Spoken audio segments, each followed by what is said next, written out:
Salut les geeks! Pourquoi collectionner les luminettes? C'est la question à laquelle on répond dans cette troisième vidéo de notre série Coup de cœur. Alors Vincent, pourquoi collectionnerais-tu les luminettes? D'abord, j'étais un joueur haut elfe. Quand on jouait à Warhammer Fantasy, j'avais une belle armée dont je me suis départi depuis. Puis je trouve qu'ils ont repris un peu l'image de la fantasy classique avec certaines des unités. Oui, Les cavaliers, les archers, les lanciers, ils ont repris l'image classique. Puis ça, c'est beau.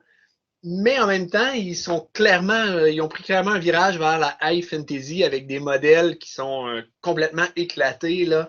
Je veux dire que si on pense à Valinor, là, l'esprit de la montagne, qu'on pense aux nouvelles pièces qui ont été spoilées récemment, là, on a vu des images, là, le renard avec cette tornade en dessous de lui, l'esprit du vent qui s'élève. Les archers sur les kangourous aussi, qui ont fait jaser pas mal sur Facebook. Là, les gens sont très partagés. Il y en a qui trippent, qui aiment vraiment beaucoup, d'autres pas. Mais clairement, les elfes ont pris un virage là, vers la haute fantasy, tout en gardant certains modèles plus classiques. Ça, j'aime ça. Puis ça m'amène à un deuxième point intéressant, c'est qu'ils ont une belle diversité de modèles. Hein. On a de la cavalerie, on a du tir, on a de l'infanterie, on a des monstres. Je pense que c'est une belle faction intéressante. Là. Au point de vue visuel, là, elle a quelque chose d'attirant. oui, puis cette diversité de modèles-là est appelée à continuer à s'agrandir parce que dans le Battle Tome, ils annoncent 4 éléments. Donc, dans le Battle Tome, on a eu les elfes un peu plus classiques, comme tu disais, l'infanterie, la cavalerie, les archers de base. Puis, on a eu les troupes qui sont associées à l'élément de la montagne. Puis là, on a une nouvelle sortie, donc, qui va probablement, j'imagine, être associée à l'air ou je ne sais trop. Puis on a deux autres éléments, donc, qui vont arriver également dans des sorties à venir, donc à terme, à maturité. Tu sais, c'est quand même une armée qui va avoir vraiment une belle gamme de modèles. Donc ça, c'est vraiment intéressant. Là, je pense que ça va l'amener parmi les factions qui auront quand même une belle gamme, pardon, de modèles. Là, on n'est pas dans une toute petite faction comme d'autres, là. Non, ça s'enligne pour être gros. Puis en plus de ça, c'est le fun parce que c'est une grosse faction, mais complètement nouvelle. Tous les modèles, c'est avec les nouveaux plastiques de Games Workshop. On a pu voir des travails de peinture qui sont hallucinants. J'ai vu les cavaliers peints de diverses façons. C'est magnifique ce qui est fait. Les sculptures sont détaillées. C'est possible de bien les ressortir. Là, ils ont tellement de détails. Ça a l'air d'être un plaisir à peindre. C'est une armée que je posséderais pour le plaisir simplement de peindre certains modèles. Euh, Ouais, Games Workshop ne cesse de s'améliorer dans la qualité des figurines qu'ils produisent, la qualité des moules, la qualité des plastiques. Puis là, vraiment, on voit vraiment avec les luminettes là, qui ont franchi une nouvelle étape là, de qualité en termes de sculpture puis de moules. C'est vraiment intéressant. Donc, un autre élément qui est vraiment intéressant avec les luminettes, c'est qu'on voit qu'ils vont prendre une place importante dans le lore, dans l'histoire, le développement de l'histoire de Age of Sigmar. Là, pour les prochains événements, à tout le moins, pour les prochains développements, on a notamment le prochain tome de Broken Realms qui porte le nom de Teclis. Donc, Teclis qui amène ses armées confronter Nagash à Shaiish. J'aime vraiment l'humilité de Teclis. Hein. Il vient d'arriver avec ses elfes et tout ça. Puis ni plus ni moins, ils se donnent le projet d'aller botter les fesses de Nagash en Shaiish, hein, même pas parce que Nagash est rendu sur son domaine, mais parce que lui, il va envahir le domaine de Nagash.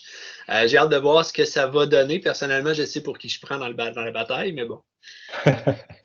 Mais à tout le moins, on voit que les développeurs de Games Workshop veulent donner une place importante à Teclis, lui donner une place là, au même titre que les autres dieux ont une place dans l'histoire. Là, on voit qu'il ne sera pas marginal. Donc ça, c'est intéressant. Puis c'est toujours intéressant d'avoir une faction, de jouer une faction dont on parle, hein, sur laquelle il y a des histoires qui se publient, qui a un beau lore. Donc ça, c'est vraiment positif pour les luminettes, là. Et finalement, je pense qu'on veut parler du gameplay aussi qui est intéressant parce que c'est une armée qui joue vraiment sur toutes les phases. Avec Teclis notamment, tu vas dominer la magie comme joueur luminette, mais tu as un tir qui est redoutable, qui a fait peur à beaucoup de gens quand ça a sorti là, avec les sentinelles qui peuvent générer des blessures mortelles là, très loin sur la table, sans ligne de vue. Mais aussi la phase de corps à corps, elle est intéressante. Les lanciers sont capables de tenir leur bout là, dans une confrontation. La cavalerie va très, très vite pour aller chercher des cibles. Donc, c'est vraiment intéressant. Tu vas pouvoir te débrouiller dans tous les aspects du jeu, puis même dominer certains. Donc, une belle armée au niveau du gameplay aussi. Là.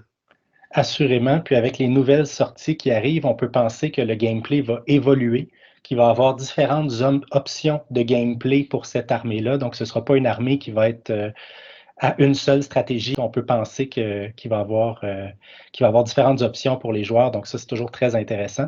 Et actuellement, elle est très compétitive aussi. Donc, c'est toujours dommage de se lancer dans une nouvelle armée et de perdre 80% de nos parties. Donc là, on n'est vraiment pas là. On n'est pas.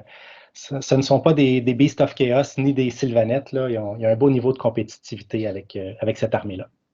Exactement, oui. Donc, en somme, c'est une armée qui a des modèles qui sont quand même vraiment à la fois classiques et à la fois dans le high fantasy. Des beaux modèles bien détaillés pour les peintres, une belle gamme de figurines très intéressante, un gameplay aussi qui est intéressant, qui permet de dominer certaines phases, dont la magie. Aussi une gamme de figurines qui va aller en s'élargissant là, avec les autres éléments, figurines associées aux éléments qui vont arriver, et une place importante dans l'histoire, dans les prochains développements là, de l'histoire. Alors, ça fait le tour des raisons pour lesquelles nous, on collectionnerait les luminettes. Maintenant, on serait intéressé de savoir, est-ce que vous les collectionnez? Est-ce que vous aimeriez les collectionner? Si oui, pourquoi? Et on vous invite à écouter les autres vidéos de notre série Coup de cœur. Le lien apparaît à l'écran. Et sur ce, bon wargaming!